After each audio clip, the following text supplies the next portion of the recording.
जैन मुनीने पुन्हा एकदा या महाराष्ट्रात गरळ रोखण्याचं काम या ठिकाणी केलेलं आहे।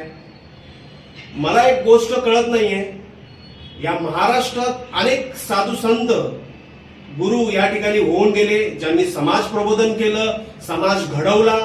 मग हे जैन मुनी वास्तविक हे मुनी आहेत की आगीमध्ये तेल ओतणारे नारद मुनी आहेत?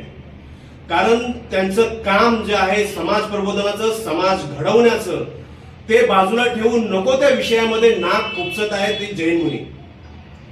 मला आपल्या माध्यमातून या ठिकाणी त्यांना सांगायचं आहे की तुम्ही मुनी आहात, तुमचा आम्ही आदर करतो, तुम्ही तेवढंच काम करा जे तुमच्या धर्मामध्ये आहे। तुम्हाला धर्म, तुमचा समाज घडवायचा आहे, तुम्हाला धर्म टिकवायचा आहे, त्या पद्धतीनं तुम्ही तुमच्या लोकांना मार्गदर्शन करा, आम्हाला त्याशी काही घेणं नाही।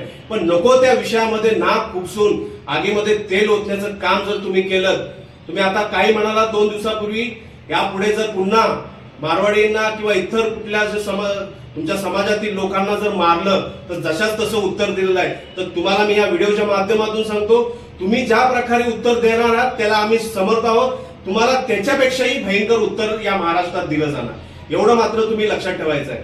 कारण हा महाराष्ट्र आहे, या देशाची प्रांतवार रचना भाषांच्या आधारावर झालेला आहे। हा पहिला मुद्दा तुम्ही समजून घ्या।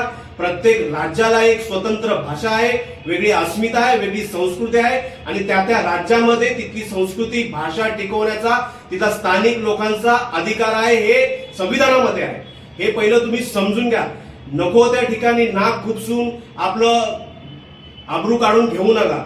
कारण आपण ज्या ठिकाणी राहतो तिथली भाषा येणं, तिथला संस्कृती जपणं हे प्रत्येकाचं जबाबदारी आहे।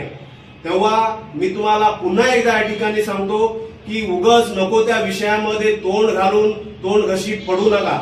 हा महाराष्ट्र आहे, या महाराष्ट्राचा इतिहास काय आहे ते तुम्ही जरा मागे जाऊन इतिहासाची पानं चाळा, मग तुम्हाला कळेल की जशाच तसं उत्तर या महाराष्ट्रात कशा पद्धतीनं दिलं जातं।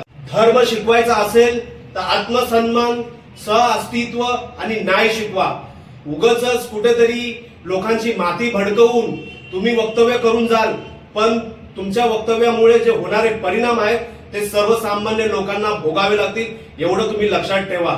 मराठी माणूस शांत आहे याचा अर्थ संयमी आहे, याचा अर्थ तुम्ही असं समजू नका की आम्ही काही करू शकणार नाही। तुम्ही जर आम्हाला उकसवण्याचा प्रयत्न केलात तर तुम्हाला त्याचे परिणाम नक्कीच भोगावे लागतील, एवढंच मी या ठिकाणी सांगतो।